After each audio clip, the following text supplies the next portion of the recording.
Bonjour tout le monde, j'espère que vous allez bien depuis le temps. En effet, ça fait un peu plus de 3 mois, voire 4 mois que je n'ai rien publié sur la chaîne YouTube. J'ai énormément de travail, du coup j'ai délaissé la chaîne YouTube pendant quelques temps. Mais ça va changer et on va reprendre un rythme de vidéo normal. On va essayer de produire une vidéo par semaine comme c'était déjà le cas lorsque j'ai commencé sur YouTube. Je serai maintenant aidé par Maël pour le tournage et la partie montage. Pour ceux qui ne le savent pas, j'ai mon entreprise de production audiovisuelle depuis maintenant 4 ans et Maël donc a rejoint mon entreprise en tant qu'alternant pour une durée d'1 an. Avant de commencer la vidéo, n'hésitez pas à vous abonner, ça prend quelques secondes et on est presque arrivé à 400 abonnés. Donc n'hésitez pas à soutenir la chaîne en vous abonnant. Merci d'avance. Aujourd'hui, nouvelle vidéo qui va vous expliquer comment bien réaliser un devis. Je sais que quand j'ai commencé la vidéo à mes débuts, j'avais beaucoup de mal à bien chiffrer un projet et à le chiffrer correctement. Depuis le début de l'année, je réalise mes devis via un logiciel qui s'appelle Henri. J'en ai déjà parlé sur une vidéo juste ici, 5 astuces pour se lancer dans la vidéo. Certains freelances réalisent leur devis via Excel, Word ou encore Photoshop. Alors oui, le devis est plutôt beau comme il existe des templates qui sont mis à disposition.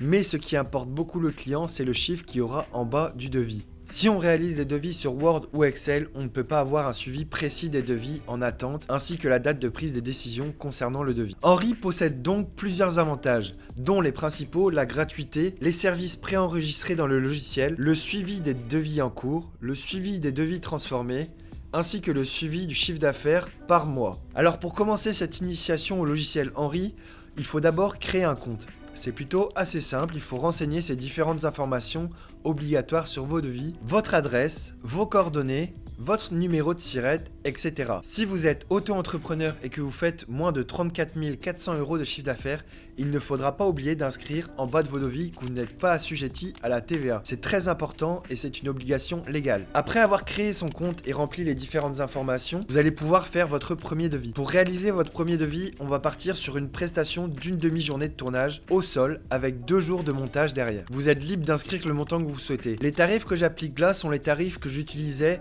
l'année dernière. Depuis, ils ont un peu évolué. Mais il y a un point très important.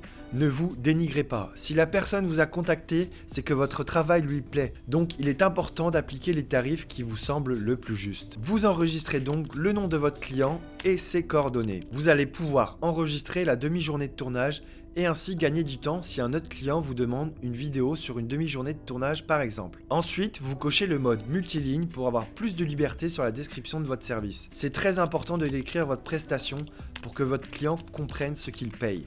Il y a une mention très importante à noter sur votre devis, c'est la durée de validité du devis. Si vous avez fait un devis à un client l'année dernière, vos tarifs sont susceptibles d'évoluer, donc il est très important de noter la durée de validité de celui-ci. Pour ma part, j'inscris différentes informations, comme la prise de vue au sol, la location de la caméra et des différents accessoires comme les lumières, etc.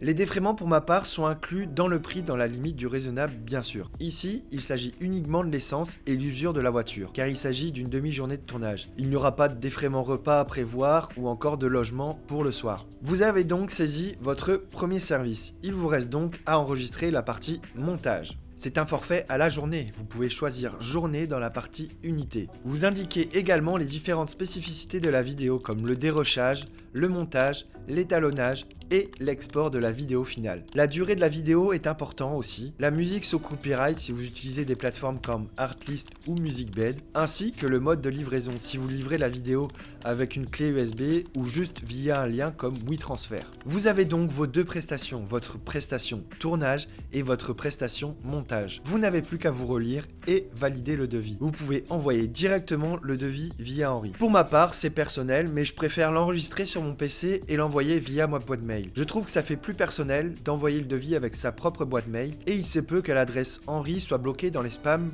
dans les mails du client. N'oubliez pas de joindre vos CGV, vos conditions générales de vente, si vous avez un souci pour vous couvrir en cas d'annulation de tournage au dernier moment ou pour les risques d'impayés. Vous n'avez donc plus qu'à envoyer le devis à votre client et attendre une réponse de celui-ci et au besoin le relancer bien sûr. Je vous mets en description l'exemple du devis dans mon drive Google, comme ça vous aurez un exemple pour vos futurs clients. Pour l'année 2022, c'est-à-dire l'année prochaine, je vais m'orienter vers un autre logiciel, le logiciel Zoho. C'est un logiciel qui regroupe toutes les fonctionnalités qu'une entreprise peut avoir besoin, c'est-à-dire le suivi client avec un CRM, le suivi devis, le suivi du chiffre d'affaires et les dépenses de l'entreprise qui sont très importantes. Je vous ferai sûrement une vidéo sur mon retour d'expérience d'ici quelques quelques mois sur ce logiciel qui lui est payant. J'espère que cette vidéo vous aura plu et que vous aurez plus de facilité à rédiger vos devis désormais. N'hésitez pas à poser vos questions dans les commentaires, je m'y ferai une joie d'y répondre. N'hésitez pas également à lâcher un petit like et vous abonner, ça m'aide pas mal pour faire grandir la chaîne. Je vous dis à très vite et portez-vous bien.